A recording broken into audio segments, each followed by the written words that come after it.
Okay, guys, we have another rotten version, another rotten remake, reboot, reimagination, or whatever of Fantastic Four.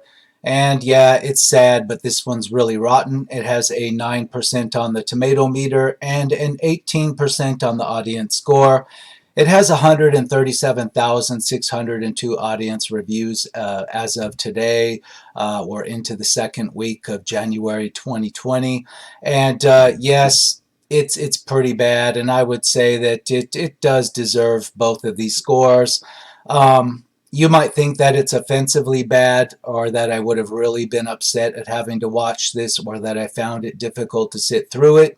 But in this case, no, I didn't. I actually watched it, and I wasn't as offended as I thought I was going to be.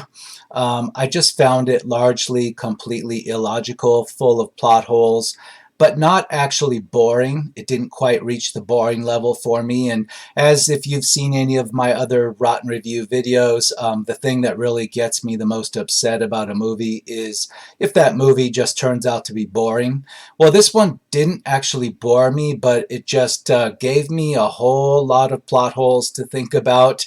Um, and I think it spent far too long on the origin story. In this version of Fantastic Four, we get most of the runtime of the film caught up in the origin story of how the characters get their powers, and you just get a very sparse, like 15 minutes maybe at the end of the running time of your actual good guy, bad guy, Victor Von Doom type battle. The other versions, both the 2000, I believe it was 2005 and 2007. If I'm right on those years, I'm probably not. The Fantastic Four movies, the ones that came before, which are also considered rotten. One of them's just called Fantastic Four, and the other one's called Rise of the Silver Surfer. Those are considered to be rotten by everyone, but those films were a lot more fun, and they didn't divert as much from the original comic book story of Fantastic Four like this one did. This is straight up a complete reimagining, and in this one we have Michael B. Jordan, who plays the Human Torch, and he is the adopted son of this scientist that goes by the name of Storm.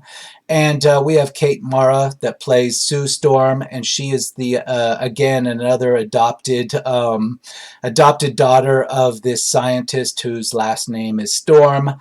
And we have Miles Teller playing Reed Richards. And this Reed Richards is wow, he's basically an 18-year-old right out of high school. And in fact, we start with him in high school, or actually we start with him in grade school, I believe, at the beginning of this film. But this is not your gray-haired, templed, pipe-smoking Reed Richards from the comic books.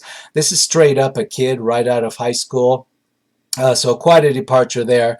And then we have Jamie Bell playing the Thing, and he's also straight up out of high school. He's a friend from high school and grade school of Reed Richards. And then we have Victor Von Doom, who's played by Toby Cabell. I'm not really familiar with him as an actor at all. I've never seen him in anything before. He's basically like in his very early 20s, and he's a former student and protege of the scientist whose last name is Storm. And yeah, the reason I keep saying the scientist whose last name is Storm is because I just can't remember the first name of his character. It's certainly not he's not even in existence in the other Fantastic Four movies, and I'm not sure if he's in the comic or not because I don't know enough about the comics. I'm more of an outsider, more of a normie when it comes to Fantastic Four. I don't have any history reading the comic books, so again, that's probably why I'm not as greatly offended as a lot of people out there on the internet have been. I've seen their reviews. They consider this just a complete travesty, this movie, while they may dislike the other previous ones, the ones with Jessica Alba and who was it? Captain America, the guy that plays Captain America. Sorry, had a little brain problem remembering Chris Evans. Okay, Chris Evans and Jessica Alba, those Fantastic Four movies. Those are considered bad by fans of the comics, but this one's just really terribly offensively bad to them, and I think that's because this is the most radical departure from the comic book series. And even me as a normie, I know that the original comic book series is nothing like this. So this is basically the, fresh into college, right out of high school team of Fantastic Four, and they bring along all their frat boy type humor and their immaturity, and the entire team is very immature, and they're basically drunk college students, and it actually shows you them as being literally drunk college students at one point in this. In fact, the plot of this thing has to depend on the fact that they're drunk college students, but we'll get to that a little bit later. In any case, I can just jump right into the audience reviews before I get too sidetracked on this and see what other people think. And we have a review right at the top from 2 days ago, 1.5 star, not English, but I'll take their word on that. We have a half-star review from January 3rd, 2020. Leonard Part 6 was better.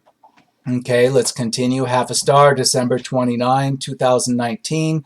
This shit is ass. They pretty gave Doctor Doom any power they wanted.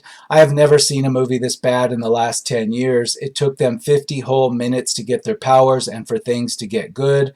Half a star is too good for this movie. It was mostly boring, and I would not recommend for any Marvel fan.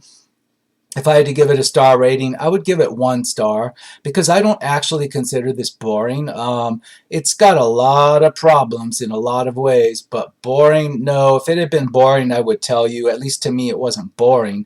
I think the runtime was about right, and I think the pacing was enough to keep me interested. Although I knew it wasn't good, I didn't feel an actual sense of boredom that I wanted to check my watch.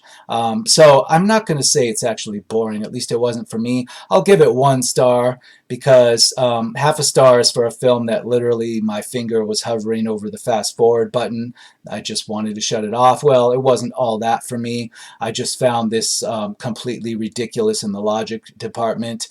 So I'll give it 1 star. But I can see how you would say half a star, particularly if you're a fan of the comic book series. Half a star, December 22nd. As a huge Fantastic Four fan, I think this film let me down way more than the other two. P.S. It's not a film, it's garbage. Yeah, that's what you'll see online. People that know a lot about the Fantastic Four, this is offensively bad to them in every way. Half a star, December 22nd. In the start of this film, I thought it was very good, but when they got their powers, this movie went downhill. I think this movie could have been very good, but I have to blame Fox for this because they made budget cuts, so the director had to cut some scenes. So overall, this movie could have been good, but it just turned into a mess. I'm not sure on that. I've read some supplemental things out there online that the director of this, Josh Trank is his name, he also directed Chronicle, which I actually liked the movie Chronicle. I always did. I'm not going to put that through a rotten review because I think it's actually good. It's entertaining. He did this film, and this is a complete fail. I can kind of tell it was done by the same person that did Chronicle because the heroes in this, they spend a lot of time bickering about how they should use their powers, and they have a lot of drama over that. And there's that same type of drama over the use of powers in Chronicle as well. So it makes sense. It's the same director. But in the case of Chronicle, I enjoyed that all the way through. And in this one, I wasn't bored, but there were so many plot problems. Let's just say right from the start that this movie has Reed Richards in high school. He's at a science fair. It's a high school science fair. He is discovered by the scientist whose last name is Storm and his adopted daughter because they are for some reason just visiting high school science fairs to solve the problem with their teleportation machine. I know, that really sounds crazy, doesn't it? Let's go over that again. Storm and his adopted daughter, Sue Storm, they are working on some type of interdimensional quantum teleporter device. For whatever reason, it doesn't say who put them up to this or who gave them this idea or who's funding it or anything, but they've been going to high school science fairs to try to find somebody that knows the answer to this. Yeah, that's kind of a problem for me in the believability department, but it gets worse from there. Reed Richards is this high school student. That just so happens to have been working on this problem since he was in grade school. He was obsessed with building a teleporter to teleport objects, and he wanted to be the first person in the world to go through a teleporter. And he had had this goal since he was in grade school, and the movie shows us this back when he's in grade school. And here he is in high school, and he solved the problem, and he's able to teleport like small objects like model airplanes into some other place where he doesn't know where it's going, and then teleport it back in kind of okay condition. So he's kind of solved the problem of teleportation all by himself. He's a high school student. I don't know how he does this, and it's quite a mess of believability or unbelievability that you would think that that would take a lot of energy for one thing to break through a hole through space and time. Einstein talked about this. Many other astrophysicists have speculated on what kind of energy levels it would take to do something like this, to actually break through space and time to teleport things. And in this movie, it's just suggested that if you steal some transformers from telephone poles, the kind you find in your neighborhood in most places in the US, if you just steal one of those and cobble together some parts from a junkyard, yeah, it's believable. You can go ahead and build a small teleporter that'll teleport small objects to another dimension and teleport them back. Yeah, so just hand wave that away and consider that something you can hand wave away, because this is a comic book story. But it doesn't get better from there. The logical fails just keep getting worse after that.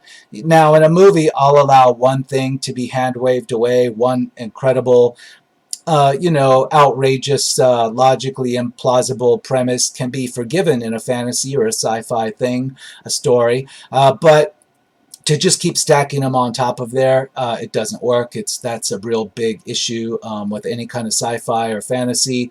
You're allowed one, but you're not allowed to just keep continuing throughout the story with this kind of improbable, unexplainable stuff.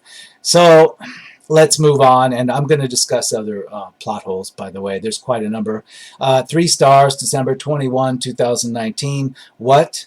I liked it, but not saying it was a great movie. I ain't crazy. Well, I kind of sympathize with this poster, because if you're not a real hardcore fan of the Fantastic Four, and maybe you have seen the other movies, but they're not, your cup of tea, or you're not obsessively interested in those versions of the Fantastic Four, then this movie just comes across as kind of a silly, very much illogical, cartoonish sci-fi movie that's not boring. It's not slow. The pacing isn't bad. It's just like very Saturday morning cartoonish level type of stuff with a lot of plot holes in it. So I could see that, if you're expecting something like that, you may actually enjoy this on some level. But yeah, most adults, they're not going to give it that kind of credit. I mean, just the logic fails in this are too much to just keep hand-waving them away. 1 star, December 2019. The entire movie is obviously building to the moment that Doom reemerges, and then the entire fight sequence lasted about 2 minutes. Yeah, the movie wastes so much time even getting to the point that you discover that, Doom exists. It's coming. You know how it's coming, basically, but it uses up the entire runtime to get there. You're only left with 10 to 15 minutes of him being the villain and getting your villain showdown. And compared to the first 2 movies, the ones with Chris Evans and Jessica Alba, this one is it's a complete failure in that regard. At least those movies, as bad as they were to a lot of people, the first one was not only an origin story, but it managed to actually set up the villain and have plenty of runtime to have the showdown with the villain, etc.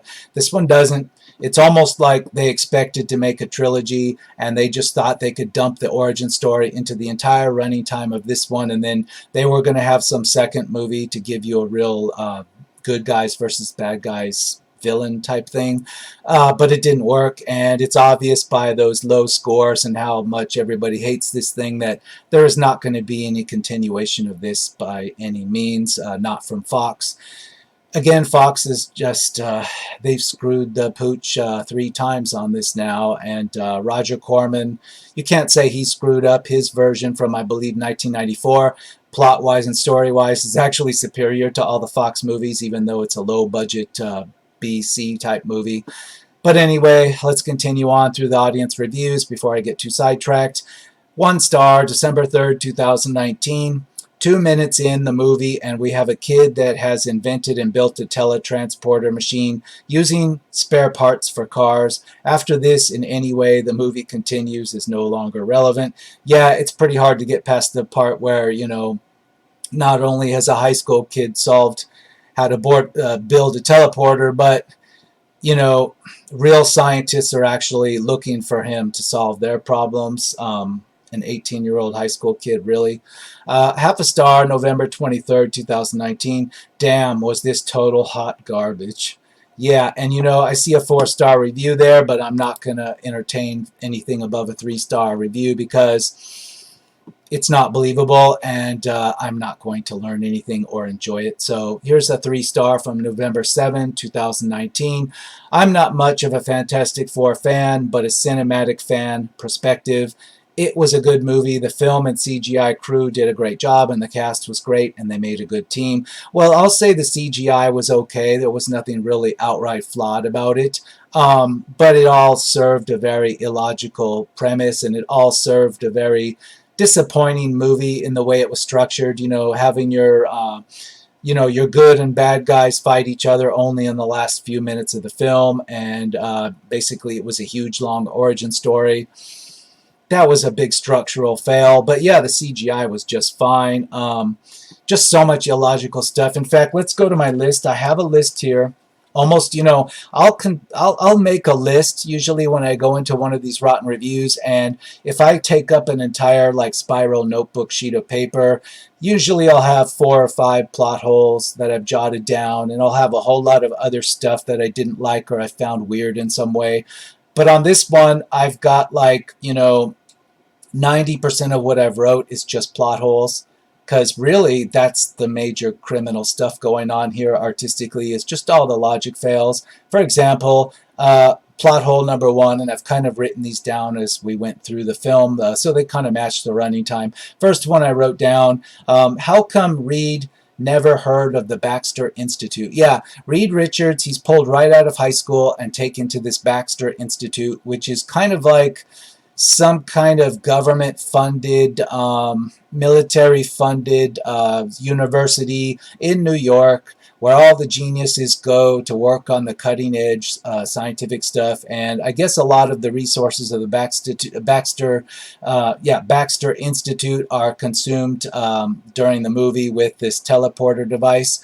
But it's shown that this Baxter Institute is quite a well-known scientific institution, similar to MIT, something like that. Yet this super nerd high school genius that would certainly know about the Baxter Institute, he doesn't know anything about it. He's never heard of it before, and it's shown where he actually goes into the Baxter Institute and he gets his dorm room and etc. And he's all wide-eyed and unaware of anything that's going on, as though he's never heard of this place. And that would be kind of like somebody that's a computer genius. They're in high school and they've programmed their own operating system and done all this amazing stuff, and they're all self-taught. And then somebody from Microsoft comes along and takes them to the Microsoft campus, and they've never heard of Microsoft before. That's about how stupid this plot hole is, and it just stuck out so majorly to me that's the first thing I wrote down right away. Let's continue on. Half a star, September 29, 2019. No, I was actually excited for this, thinking, oh, a reboot, maybe it won't disappoint like the others. No, this was garbage, trash, waste of time and money. This gets an F.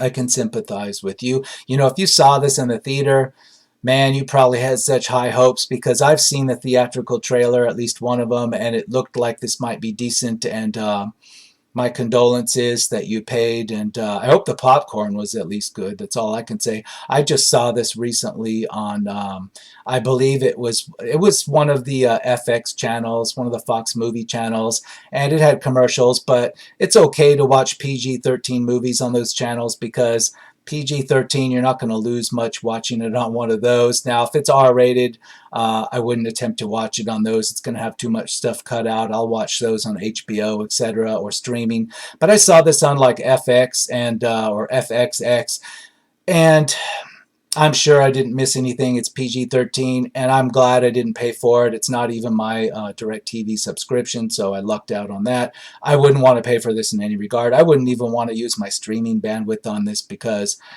there's just nothing to get out of it. There's no end message here that's really good. It doesn't leave you with anything to think about. There's nothing original where, I'm thinking about it a little later in my mind, pondering something, some interesting thing. No, it's like empty calories. There's nothing here. It does seem like it was trying to do maybe a little bit of some kind of environmental message. One of the characters, particularly Victor Von Doom, it's illogical also. He just decides that the Earth deserves to be destroyed and everybody on it, and he wants to live by himself on this alternate, parallel universe Earth that's basically a wasteland, but he's in control of all its magical energy that keeps him powered up and alive. And it doesn't make a whole lot of sense. It's not only a plot hole why he just decides that the whole Earth needs to be annihilated, but at the beginning of the movie, before he's actually turned into the villain, he's kind of like this hipster recluse character, former student of this university, and he doesn't like anybody. He's antisocial, and he's kind of got the attitude that, humans have already screwed up Earth somehow, so they deserve to be put out of their misery. They don't deserve to be saved. He doesn't go into enough detail to say that this is an environmental message or global warming thing, or is he talking about politics? Is he talking about the military? You don't know exactly what he's talking about, but you know that he basically has considered that humanity is irredeemable. So maybe the film was trying to do some kind of message about the evil nature of humans, but it's kind of dropped really quick along with a lot of other things, and you forget about it, and nothing in the end sequence battle comes up again on it. So I'm going to say there really isn't a message here. If there was the beginning of one, it got lost and kind of faded out pretty quick. So it's empty calories. Half a star, September 22, 2019. Worst movie ever. Not interesting, not funny, not so bad it's good. Just an unfinished film. Yeah, there isn't any humor in this that's funny. I guess it attempted humor, but it went right by me because it was such a fail. It's like, college kids, and college kids have frat boy type humor, and there's a little bit of it in here, but none of it's really funny to me. And there's a scene where they're all drinking, and, the plot rests on the fact that these college-age characters, the reason they decide to go off to put themselves as guinea pigs through this teleporter is because basically they're upset that, when the Apollo moon landing happened in 1969, Apollo 11, they're upset that, Neil Armstrong got the credit as an astronaut, but he wasn't the one that built all the technology. The scientists are forgotten. They didn't get the credit, and everybody just remembers Neil Armstrong. So that's literally why they're upset. So they decide that, well, we're not going to let that happen to ourselves. So we're just going to put ourselves into this teleporter. Forget the fact that it's fatal and all that. It makes no logical sense. It just put ourselves in this alternate dimension and plant a flag there so that no matter what happens, maybe we'll lose our jobs or whatever, we'll be punished for this, or maybe we'll even die, but who cares, because at least everybody will remember that we're the ones that stepped foot first, and they'll think of us. It's really stupid, and there's even more plot holes involved in how they do this, and it's a lot of plot holes and logic fails. Let's move on. Half a star, September 20. There are good movies and bad movies, both of which can entertain. This, however, is just boring, dull, forgettable, like dry rice on white toast, if not worse. Only trolls can defend this. Well, I will say the ending battle that didn't go on for very long, our heroes defeat Victor Von Doom. There's nothing there to see. I mean, it's very boring because they didn't do anything new. Basically, it's just a very generic, boring superhero showdown with a lot of effects. And yeah, I'll say that's boring, but as far as me just being bored through this whole thing, wanting to shut it off, no, it wasn't like that. But half a star, yeah, it could be half a star. 1 star, I am glad I didn't see this film. 3 stars, seriously, it's not that bad. I understand why it didn't get a good score, but that's pretty low. I honestly enjoyed the movie when I saw it in theaters. I thought it was a little bit more serious than the last two from the 2000s. I always felt it needed a reboot right away. However, it isn't wasn't the Fantastic Four we were waiting and hoping for. It's not being part of the MCU was a tad disappointing. Doctor Doom looks better in Rise of the Silver Surfer than this one. Give it a chance, though. Well, I kind of, again, I sympathize. It's not as bad as, the score suggests. It's not so horrible that, it's so boring you're checking the time. It wasn't for me, but it is not the Fantastic Four people were looking for, and there's no fun in this. Again, it's Josh Trank. He did Chronicle. Chronicle could have been a really fun film, but it wasn't. It was very dark. It had kind of a depressing ending. It was still a good film, but I would not use the word fun to describe it whatsoever. However, this movie, it's the same. Fantastic Four is supposed to be fun. It's supposed to feature more mature characters, but it's supposed to be fun, more lighter, brighter. It is not supposed to be all dark and brooding and argumentative and depressing, and that's what this is. This is very much more, it feels more like Chronicle than it does the Fantastic Four, and yeah, that's just going to rub people the wrong way. Half a star, September 18, 2019. This is the worst superhero movie ever, worst combo, worst plot, and super dull. Super dull, the fight scene, the showdown between the good guys and the bad guys, that was super dull. The rest of it, no, not quite dull enough for me. I still sat through it. I wanted it to get to the actual good stuff, if you will, faster, but I was not bored at all. I wouldn't say that. Let's go into some more plot holes, shall we? Yeah, these college-age scientist heroes decide to just on a lark after they've been drinking to become Neil Armstrong and send themselves off to this alternate dimension. Okay, fine, but then all of a sudden they're just suiting up in spacesuits. Where did the spacesuits come from, and how would anybody know what kind of spacesuits, like what kind of environmental suits that would be needed for this alternate Earth and this other dimension? What I'm trying to say is that, the spacesuits that were used on the Apollo program that were designed for astronauts to be on the moon, a lot of thought went into that, a lot of engineering. They were designed specifically for that environment. And yet, in this movie, it's just like they magically have spacesuits that just magically happen to fit them perfectly. And these spacesuits are just magically designed for this alternate Earth environment that up until a few minutes before, none of them had ever seen or experienced or taken measurements of before. Excuse me. And then the suits fit perfectly, and all these scientist college-age heroes just happen to know how to suit up and put all this stuff together and gear up. That's a big problem. And then following along with that, they just happen to have an American flag that's very similar in size as the one that was planted on the moon by Apollo 11. It's not exactly the same, of course, because we know that they didn't just take a random flagpole and put it in the lunar surface. It was designed with a special wire in the flag. The material was specially designed. The pole itself that's holding the flag up was designed for the cause, for the purpose, for the trip. This is just a random flag of the same size that they pulled out of the building somewhere, and it has a flagpole attached to it that's somehow of the right size to do the same thing that the astronauts did and drive it into the surface of this alien world. And where did they get this from exactly? I don't know too many offices in the U.S. at all with the flag that would fit this description with a pole on it. And I don't know any laboratories that would have a flag such as this. Really, this is really crazy. This is a big plot problem. I know it sounds small, but compared to the other things, but it all adds up together because all these things happen in the same scene within the same few minutes, and it all coalesces into one giant ridiculous problem that is like something out of a Saturday morning cartoon for little kids. Adding to this, yeah, they're going to send themselves to this alternate dimension. Now, before, when this teleporter device was used to send a chimpanzee or multiple chimpanzees to this alternate dimension as a test, there were like a team of other engineers and scientists in the room operating the equipment, and they had to operate the equipment to actually bring them back.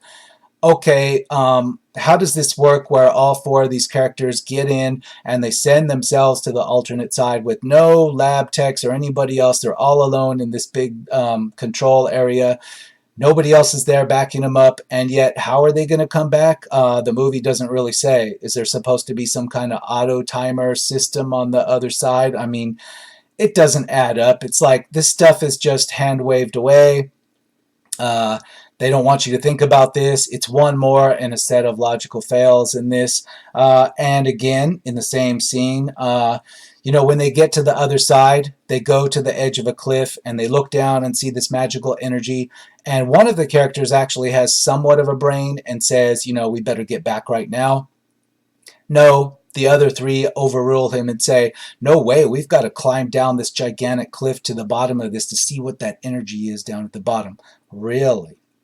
On an alien planet that you don't know shit, you don't even know if the suit you're wearing is going to save you. Like, you don't know what's going on there. It looks like a hell world, and you're just going to hang out there and climb down a cliff, a big cliff that I would be very hesitant. I would not volunteer to climb down this cliff, even if it were in one of our national parks. But these crazy kids want to do this while suited up and everything. And just conveniently, now I'm getting to the plot hole. All of a sudden, out of nowhere, climbing gear appears, and they've got rappelling rope and equipment to rappel down and climb back up down this massive cliff. What? This was not in the capsule with them. This was not attached to their suit like some kind of climbing gear they took with them. I'm sorry, it just appeared out of nowhere, and the movie expected you to go along with it. And that kind of reminds me of the first Fantastic Four movie, the one with Jessica Alba and Chris Evans. They did stuff like that. They would have like TVs and tents appear on the middle of bridges and just for plot convenience and plugged into nothing. And I've gone over this type of stuff in the first Fantastic Four movie from, I think it's 2005. In any case, this movie does this type of stuff, but just in a worse way, just stacking crazy plot hole on top of crazy plot hole and expecting you to go along with it. And again, if this were in a Saturday morning cartoon and I was 8 years old, it would go right by me. I would consider it just fine. But most of the audience that goes to see a Fantastic Four movie, and it's PG-13, they're teenagers and older, so you're going to have to do better. And let's see what else. Oh yes, a big plot problem that recurs multiple times in this film. It kind of reminds me, this movie kind of reminds me of Stargate in a way. The film kind of turns into that. It's like superheroes meet Stargate because this is a teleportation device that's like a capsule that's like sent to an alternate dimension, and yet somehow, even though the capsule's been sent and there's no open wormhole or anything going on here, the capsule's been teleported to this alternate dimension. Somehow normal video, radio communications are passing between, and they can communicate back and forth and get video back and forth and talk to each other back and forth, like they're talking through a wormhole in the Stargate series, either in the Stargate franchise TV show or in Stargate, the movie. It's like that, except there is no Stargate. It's like the director thought he was making a Stargate film, and then he said, oh, well, just leave it in there. Nobody will notice with all the other plot holes. Wow. Yeah, it's like Stargate meets, I had something witty to say about that. It's like Stargate meets Fantastic Four. Stargate meets the MCU. I don't know. It's really like that. A lot of this, it's like Stargate without the Stargate. The whole premise of zapping yourself to this alternate dimension and being able to communicate back and forth. 1 star, September 14, 2019. They do realize that Johnny Storm, Human Torch, and Sue Storm, Invisible Woman, are brother and sister, right? So why the hell is one black and the other the whitest woman I've seen in analog time, or a long time? Well, this reviewer must have missed the part. It could have been something easy to miss. They're both adopted. They are adopted from the character whose name, I don't remember his first name.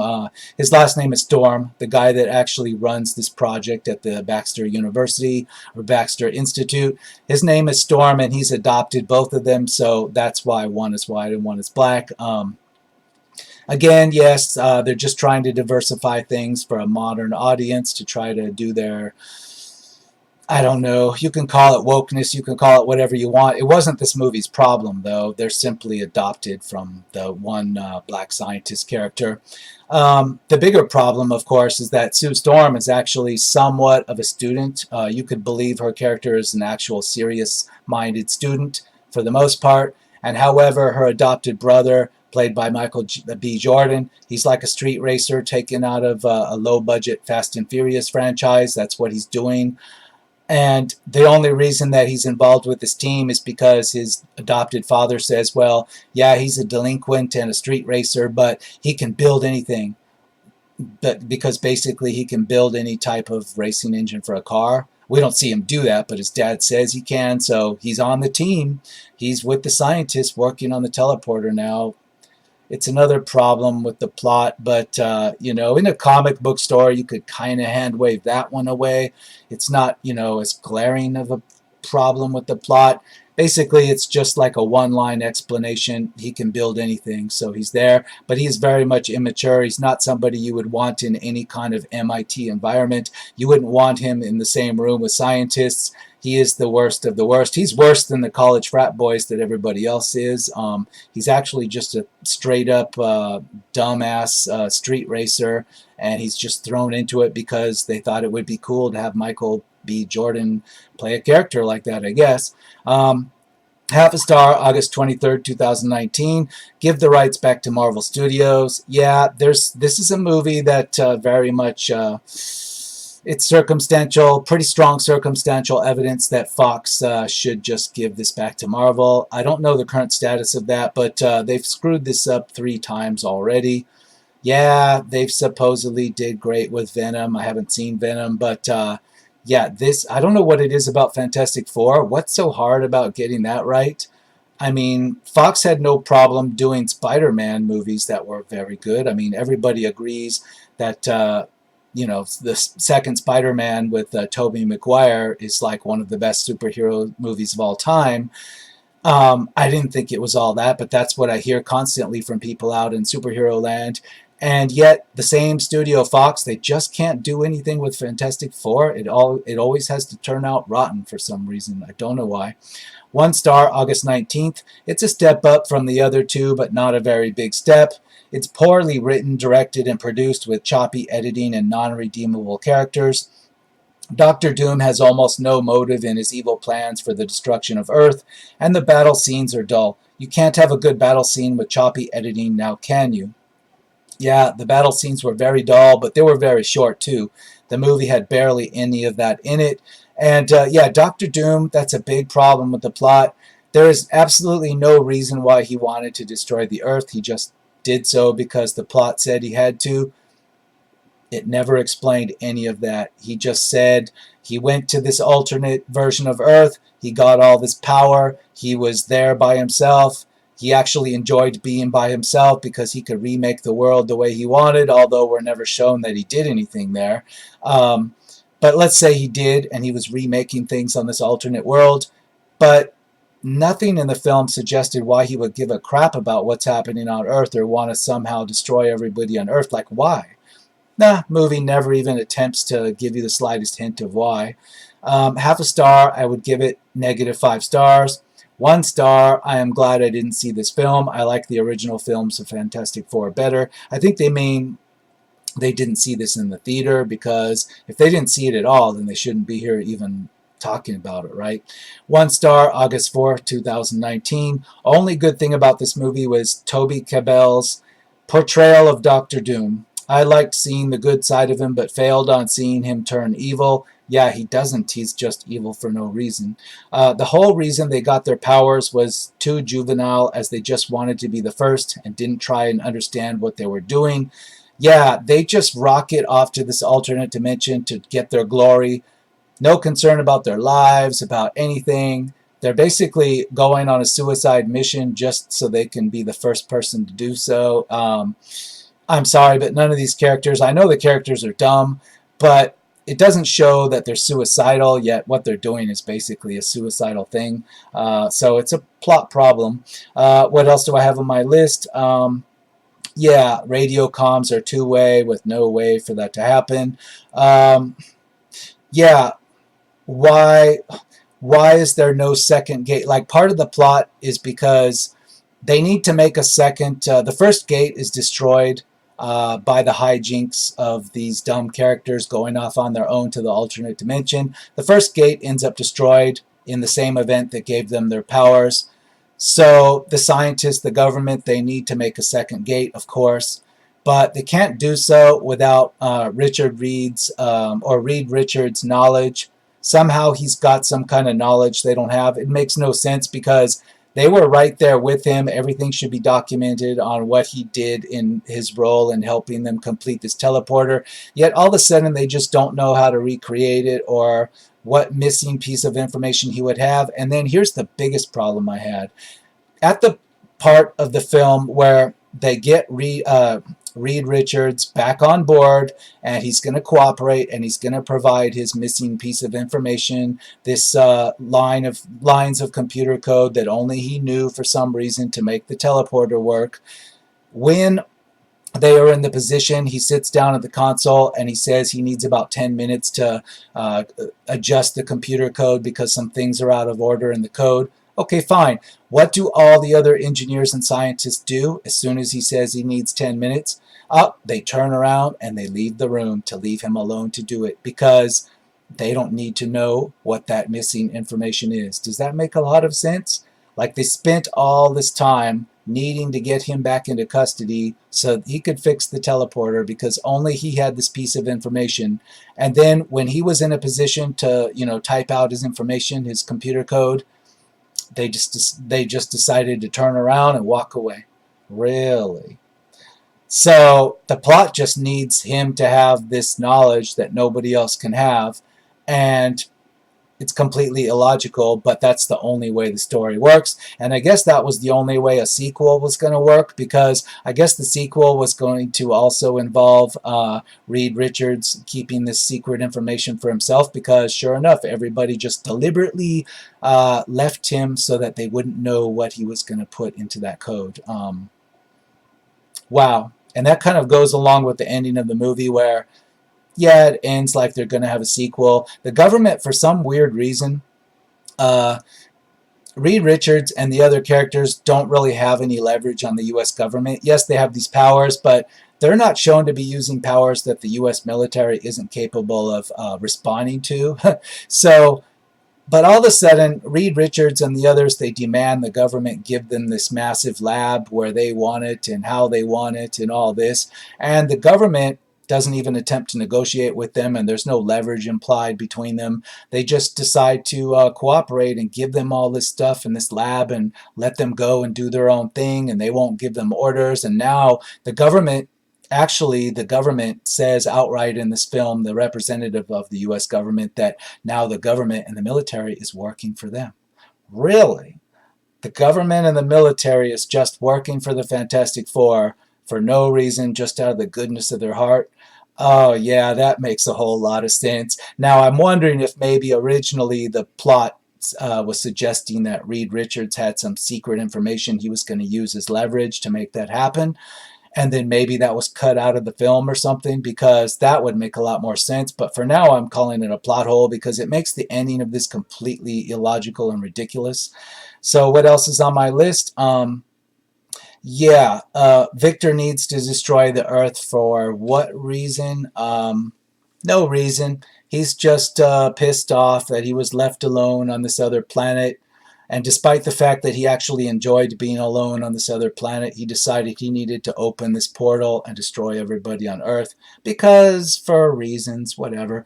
Let's continue on for some more classic reviews here. 1 star, July 28, 2019. I don't even have the decency to review a film this bad that clearly missed the mark of what its characters stand for and didn't even attempt to salvage the classic property. I'll give some props to the main 4 actors, however, who are each very talented in other media, so please watch these shows for them.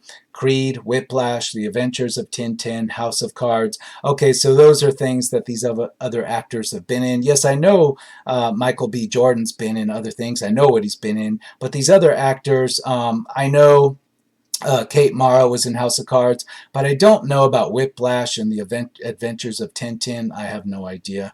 Apparently, those two other actors were in those. 1 star, an embarrassing attempt at a beloved comic book series. Yeah, the third such attempt, I guess. 1 star, this movie is terrible in every way. Yeah, I guess so. There we have it. Single digits on the tomato meter, 18% audience score. Of all the things that this movie is not, it is actually not boring. I'm not saying it's good. I'm saying it's completely rotten and ridiculous. But no, it is not actually boring. I'll tell you if it's boring. Trust me. I've been on record talking about a whole lot of films I found recently that were so boring I could barely stand to sit through them. This isn't one of those. It's just so illogical and weird, and it's such an off-putting spin or reboot or reimagination of Fantastic Four that doesn't have any fun in it. So it's completely wrong. It's very dark in tone. It doesn't work, and it's probably going to be completely forgotten about because 137,000 audience reviews on a big superhero movie, that's a fail, first off. But in any case, I'm going to see you on the next episode of Rotten Reviews.